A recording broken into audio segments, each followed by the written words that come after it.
Les plannings familiaux en mal de médecins pour pratiquer des IVG. Le constat est récurrent, il y aurait un manque de connaissances, voire une certaine gêne face à la pratique de l'avortement. Ce soir, BX1 diffuse un reportage, il leur donne la parole et nous, on en débat. Bienvenue sur le plateau de Versus.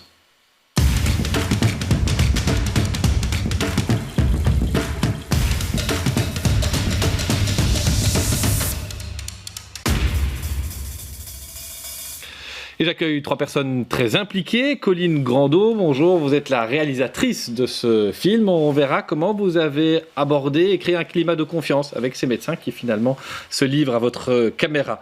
Docteur Isabelle Bonboire, bonjour. Vous êtes médecin généraliste et vous êtes administratrice au GACP, le groupe d'action des centres extra-hospitaliers pratiquant l'avortement.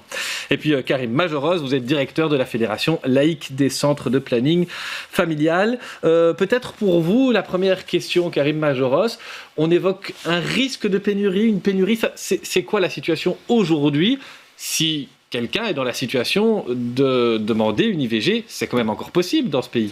Alors oui, bien sûr, c'est toujours possible. C'est vrai que dans certaines zones plus rurales, ça devient problématique. Il suffit qu'un médecin tombe malade pour que ce soit vraiment le casse-tête pour le remplacer à certains moments. Et puis, surtout, on a 25% des médecins qui ont plus de 57 ans. Si on n'a pas une relève qui s'installe assez vite, on va se retrouver dans une situation vraiment très compliquée pour que ce droit à l'IVG soit sur le terrain encore effectif. Alors, docteur Bonboire, quand vous avez étudié la médecine, est-ce qu'on vous a parlé de cela? Est-ce que c'est quelque chose auquel les médecins sont, familiarisés dans le cadre de leur formation, simplement? Quand j'ai fait mes études, non. Et encore aujourd'hui, c'est très compliqué. Donc, il y a quelques facs, quelques universités qui ont inscrit ça dans leur cursus, mais de manière extrêmement limitée. Donc, la majorité des médecins qui sortent aujourd'hui en Belgique, encore aujourd'hui en 2020, n'ont pas entendu parler de l'avortement et du coup n'ont pas les connaissances pratiques pour le faire dans leur quotidien. Alors comment est-ce qu'on se forme à ça? Est-ce que ça demande forcément une démarche proactive de la part des pratiquants? C'est comme ça qu'on peut les appeler? Oui, tout à fait. Oui, c'est une démarche proactive. Donc ça veut dire qu'à un moment donné dans leur développement de médecin, c'est l'idée qu'ils veulent pratiquer et donc ils doivent s'inscrire dans une formation qui existe, qui est à Bruxelles, mais qui demande quand même un engagement important. Alors justement, vous, quand vous pratiquez des avortements, pour vous, ça reste encore un acte militant ou bien dans votre tête,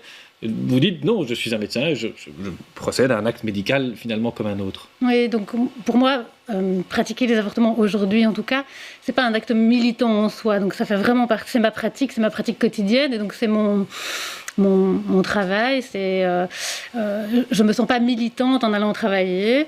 Par contre, le fait de promouvoir l'avortement, de venir aujourd'hui ici avec ce film, là je sens un acte militant et dans une autre partie de job qui est dans le GACEPA, c'est aussi c'est là que j'essaye d'être militante pour défendre les femmes qui veulent avorter. C'est quoi les autres combats militants? Alors on parlera sur ce plateau de la dépénalisation, mais est-ce qu'il y a dans la pratique des actes militants, des combats militants que vous menez encore avec d'autres militants de la question? Rien que le fait d'essayer d'inscrire l'avortement au cursus des UNIF, des facs, ça c'est une première chose. Le fait de donner les cours, de donner la formation, et évidemment tout le combat et tout le travail autour de cette nouvelle loi qu'on aimerait voir passer.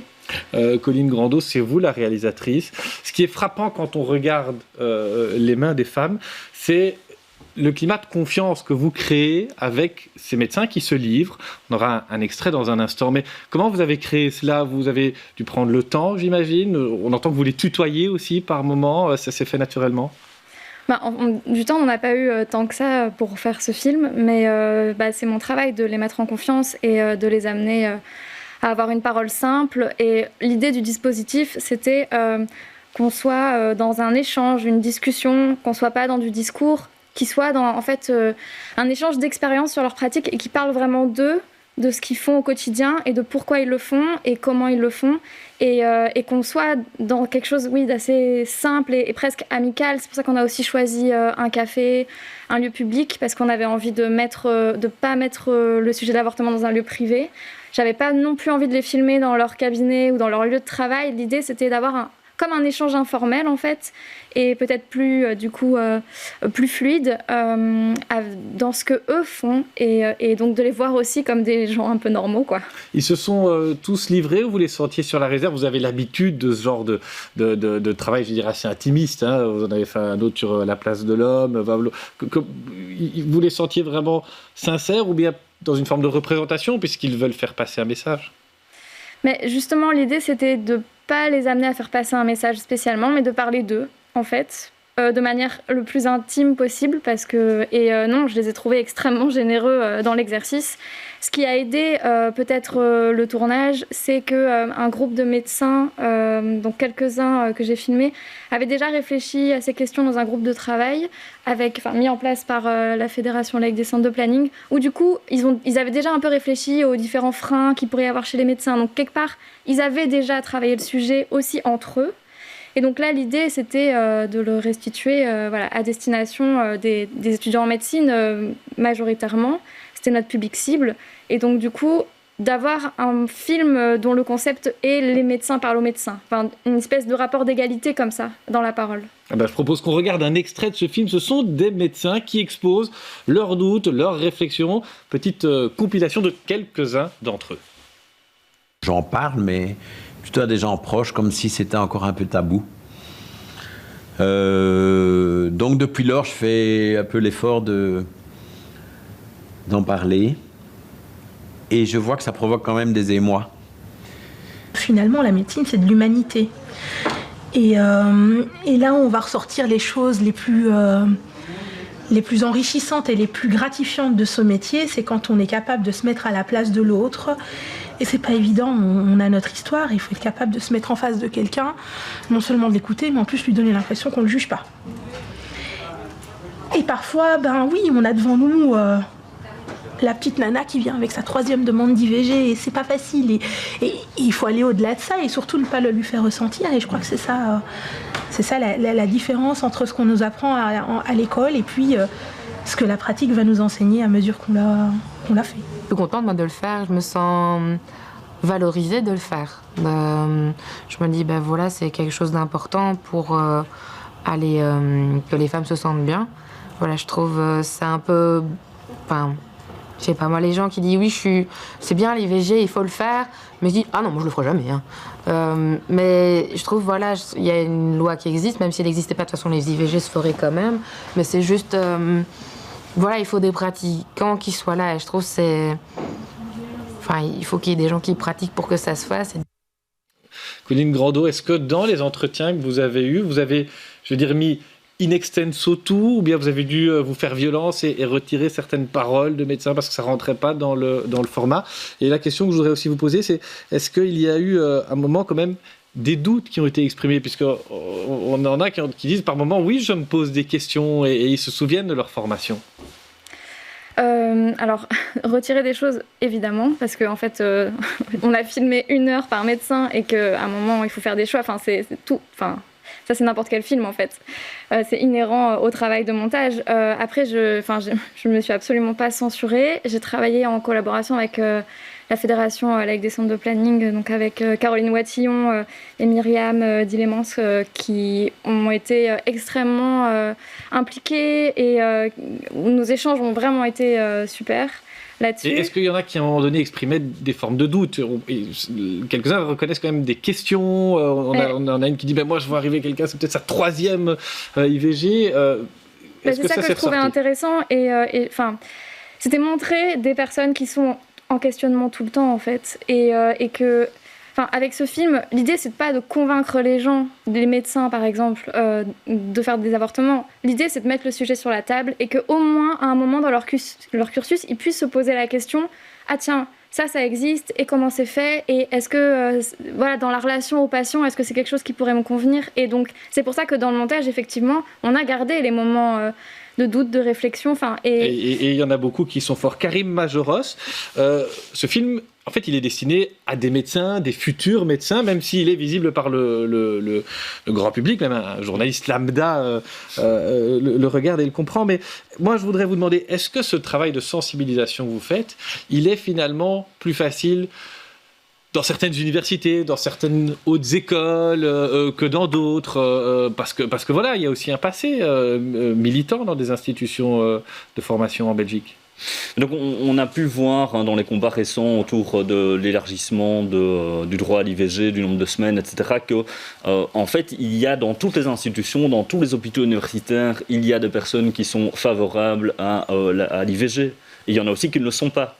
Mais même pour le citer à l'UCL, on a des médecins qui ont fait savoir qu'ils souhaitaient pratiquer l'IVG, qui le faisaient déjà, et qui parfois se sont fait remonter les bretelles par leur chef de service, par exemple, mais qui ont continué à vouloir s'afficher, parce que pour eux, c'est important de répondre à cette demande des femmes qui décident ce qui est bon pour elles et qui font à un moment donné ce choix ou pas de demander une IVG. Et Isabelle Bourboire, sur le terrain, est-ce qu'il y a des milieux aussi où on est peut-être plus récalcitrant à procéder à une IVG, ou bien est-ce qu'il y a, comme le dit une de vos consoeurs, des femmes de toutes les origines, de toutes les couches sociales qui se présentent pour des IVG, mais pour l'acceptation et pour le simple fait d'en parler autour de soi?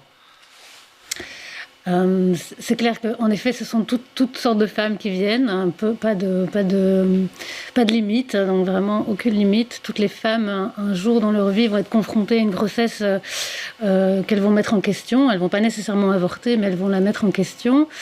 Certains milieux que je ne fréquente pas sont certainement contre l'avortement. Vous visez les milieux religieux? Pas nécessairement, je crois que... non, j'ai pas besoin de parole libre. Non, j'ai pas besoin de citer. Vraiment, je ne maîtrise pas très bien ce domaine des contre l'avortement. Je sais en tout cas que les femmes que je rencontre, certaines femmes arrivent après un parcours difficile, après avoir rencontré leur médecin traitant ou leur médecin gynécologue, qui dit clairement, ça je ne pratique pas, il faut que vous alliez ailleurs, ou qui ne disent pas qu'il faut aller ailleurs, qui félicitent de la grossesse et qui proposent un rendez-vous de suivi et qui n'entendent pas la demande de la patiente, de leur patiente, et ça c'est très très très difficile à vivre pour les patientes. Vous vouliez réagir, Karim Majoros? Oui, j'allais dire qu'il arrive souvent que des femmes viennent dans des centres de planning familial et disent « Moi j'ai besoin d'avoir une interruption volontaire de grossesse, mais en fait je suis contre l'IVG. » Mais seulement à un moment donné, pour elles, dans leur histoire, ça s'impose. Et donc, en dehors des convictions qu'elles peuvent avoir, quand ça les touche, quand elles savent que à ce moment-ci, c'est pas le moment pour elles d'avoir une grossesse pour plein de raisons, eh bien, elles franchissent le pas, en fait. Des choses sont beaucoup plus compliquées quand on sort, et peut-être même beaucoup plus simples quand on sort des dogmes et qu'on est vraiment dans la pratique, dans la réalité des femmes, dans la réalité de la pratique. À ce moment-là, les choses se mettent simplement en place, et donc... Et du coup, ça devient une décision consciente et humaine qui leur appartient, quelle que soit leur croyance en dehors de ce moment de vie. Alors il y a une de vos consoeurs, Dr Bourboire, qui évoque le consentement éclairé que le médecin auquel il doit parvenir avec la patiente. Qu'est-ce que vous pouvez dire de ça? Et est-ce que c'est pas quelque part une expression un peu interpellante en parlant de consentement, alors que c'est une demande de la femme, voire un besoin de mettre fin à sa grossesse? Si je me souviens bien, elle en parle plutôt dans l'idée de l'accompagnement de la patiente quand il y a une forme d'ambivalence. Et donc, d'arriver, c'est toute une difficulté, tout un challenge d'essayer de les informer au mieux et les accompagner au mieux dans leur réflexion jusqu'à la prise de décision, qui ne sera pas nécessairement une décision d'avorter. Et donc c'est là que le consentement éclairé peut-être est dans important. Mon souvenir. Ouais. Alors quand même une question très très politique, et là répond qui veut comme il le souhaite, mais comment vous avez chacune réagi quand vous avez entendu que sur l'autel du gouvernement fédéral, la proposition de dépénalisation de l'IVG était mise au placard, on va dire ça comme ça, appelons un chat, Karim Majoros. Vous n'avez pas eu l'impression d'être un petit peu des cocus de l'affaire parce que vous aviez plein de soutien politique et puis ils sont passés où? Mais en fait, les 2/3 du Parlement, pratiquement, sont, comme dans la société, sont favorables à l'extension de la loi sur l'IVG, l'extension du délai. Vous la avez confiance dépénalisation, dans un etc. vote rapide? Et donc, ça arrivera, c'est inéluctable. En France, ils ont voté le 8 octobre le passage aux 14 semaines. En Hollande, à côté, ça fait déjà longtemps qu'ils sont avec des délais beaucoup plus importants. Et donc, on peut essayer de reculer les droits qu'on donne aux femmes, mais ce n'est jamais pour toujours et ce n'est que partie remise. Je suis certain qu'à l'intérieur du gouvernement, il y a quand même tous les partis sauf un qui sont pour donner davantage de droits aux femmes qui le souhaitent. Et je pense que ça se fera. C'est juste décalé. Colline Grandeau, Isabelle Bonboire, vous gardez confiance dans l'évolution de cette législation? Rapide. Oui, j'ai vraiment envie de garder confiance. Pareil. Alors, on a une tradition dans Versus et on touche déjà à la fin de ce débat. Il vous reste quelques secondes, le temps d'un jingle pour réfléchir. Je vais vous dire à quoi. Tiens, jingle. Bah oui, ça passe vite, hein, mais dans quelques minutes sur BX1, il y aura la diffusion de ce film, Les mains des femmes. Colline Grandeau, c'est un peu votre bébé, vous l'avez porté ce film-là avec d'autres. Quelle est la bonne raison pour laquelle vous recommandez aux gens qui nous regardent de le regarder aussi? Pour moi, la bonne raison, c'est que au-delà en fait de l'IVG, c'est des médecins qui nous parlent de leur conception de la médecine et de leur pratique. Et moi, c'est ça qui m'a vraiment intéressée et que j'ai trouvé ça. Enfin, je les ai vraiment trouvés admirables et que leurs paroles m'ont beaucoup touchée. C'est que en fait, ils dévoilent, ils développent une relation au patient. Et dans cette relation, ils considèrent que le patient, la patiente en l'occurrence, a le droit de décider pour elle-même. Et en fait, ça, c'est dans l'IVG, mais c'est dans plein d'autres domaines aussi de la médecine. Ça peut être pour l'euthanasie, ça peut être rien que pour un traitement, en fait, de savoir si on en prend un ou pas. Et donc, cette posture-là du médecin, je trouve que finalement, on n'en parle pas assez. Et moi, ça m'a fait vraiment du bien, en tant aussi que citoyenne, d'entendre. Et ça se sent dans le film. Karim Majros, pourquoi recommandez-vous aux gens de regarder ce film que vous avez commandé avec votre fédération d'ailleurs, hein? Parce qu'en fait, tout le monde est concerné, que ce soit les personnes qui regardent parce qu'elles sont femmes et parce qu'elles en ont besoin à un moment donné dans leur vie, que ce soit leur sœur, que ce soit leur mère hier ou demain, ou que ce soit simplement une amie. En fait, tout le monde est concerné il peut être concerné par ce choix à un moment donné, et il faut avoir la possibilité de pouvoir trouver des médecins qui acceptent de rendre ce choix possible. Isabelle Bonboire, l'argument que vous avez pour convaincre des gens qui hésiteraient encore à regarder ce film? D'ajouter quelque chose, je dirais... Est-ce que vous vous retrouvez, vous, personnellement, parce que c'est pas toujours facile de se voir à l'écran? Ouais. Vous vous retrouvez dedans? J'ai trouvé très touchant d'entendre les commentaires et le vécu de mes collègues, que je connaissais pas tous, par ailleurs. Et donc... toute cette humanité qui se cache derrière la médecine de manière générale et derrière l'acte de l'avortement en particulier. Et la toute dernière question pour vous, en 30 secondes, docteur Bonboire. Le titre du film, c'est vous qui l'avez suggéré, Les mains des femmes, et ça a une raison précise. Allez expliquer. Vous avez 30 secondes, le temps qu'il me reste à l'antenne. Je fais une petite dédicace à ma collègue, parce que cette phrase vient d'une de mes collègues avec qui je travaille depuis 20 ans, qui prend sa pension cette année, qui est Mireille Carletti, et qui, un jour, lors d'une interview, a dit ça. Elle a dit, la journaliste lui demandait, est-ce que c'est difficile pour vous, c'est pas un peu difficile pour vous de faire des avortements? Elle a dit, non, j'ai l'impression d'être les mains des femmes et de faire ce qu'elles voudraient faire, mais qu'elles ne sont pas capables de faire, et donc je le fais pour elles. Je suis les mains des femmes. Et alors, encore un dernier mot, Colline Grandeau, vraiment en moins d'une minute, s'il vous plaît. Le film, vous en avez fait un sur la place des hommes dans des IVG, vous en faites un avec la parole des médecins. Quel est l'autre film que vous voudriez faire? Allez, si vous aviez un budget ou une baguette magique. J'aimerais bien faire un film dans les centres de planning, parce que je trouve que le travail qui est fait en centre de planning est vraiment incroyable, et c'est assez unique en Belgique en fait. Il n'y a que dans ce pays-là qu'on le fait comme ça, où les avortements se font en centre de planning par médicament ou par aspiration. Et c'est assez unique, et je trouve qu'on ne le met pas assez en valeur, cette manière de faire. Allez, peut-être, en tout cas, l'invitation est lancée et on voit que Karim Majoro s'est intéressé. Merci à tous les trois d'être venus sur le plateau de BX1. Peut-être à très bientôt la semaine prochaine. Pas de Versus, et oui, prolongation des congés scolaires. Cette émission, vous l'avez compris, est une émission spéciale, mais on se retrouve très bientôt pour de nouveaux échanges sur BX1 chaque mercredi cette fois-ci.